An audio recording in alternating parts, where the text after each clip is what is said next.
The M79 grenade launcher is a single-shot, shoulder-fired, break-action grenade launcher that fires a 40 x 46 mm grenade, which uses what the U.S. Army calls the high-low propulsion system to keep recoil forces low, and first appeared during the Vietnam War.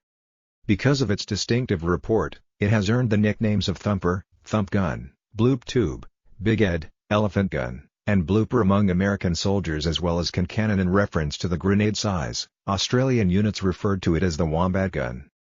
The M79 can fire a wide variety of 40 mm rounds, including explosive, anti-personnel, smoke, buckshot, flechette-pointed steel projectiles with a vane tail for stable flight, and illumination.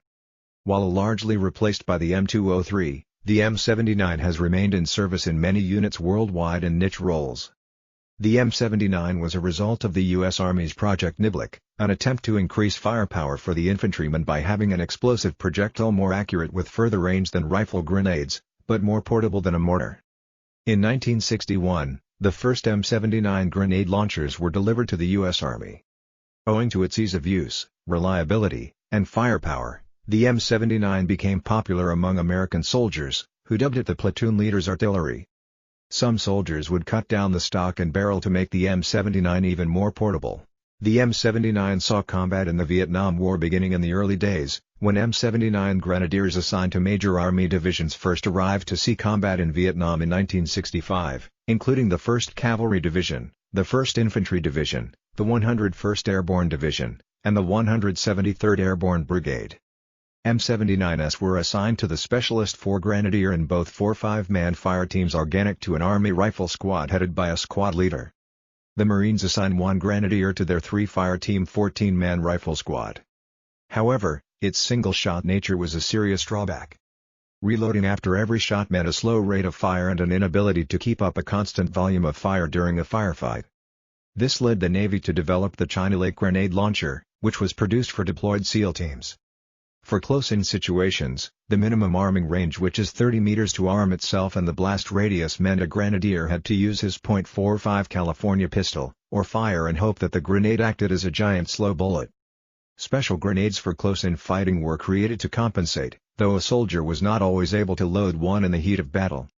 Moreover, its size meant that a grenadier armed with the M79 could not carry a rifle, having only a sidearm to use in a firefight after expending his grenades, though some grenadiers opted to carry a slung M16 rifle in lieu of a sidearm.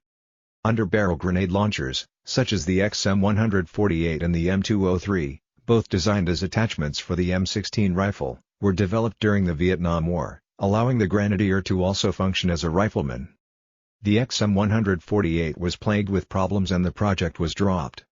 The M203 was however a success, and was standardized in 1969. It had replaced the M79 by the end of the war, though M79s were still used in Reserve and National Guard units. Some U.S. Navy SEALs and Army Special Forces in Iraq have been seen using the M79 in recent years, due to its greater accuracy and range compared to the M203, which was 350 meters effective versus 150 meters effective on the M203. The M79 has seen notable limited use during Operation Iraqi Freedom, such as for clearing IEDs. The grenade launcher also sees continued use as a mission-specific tool with special warfare combatant craft crewmen.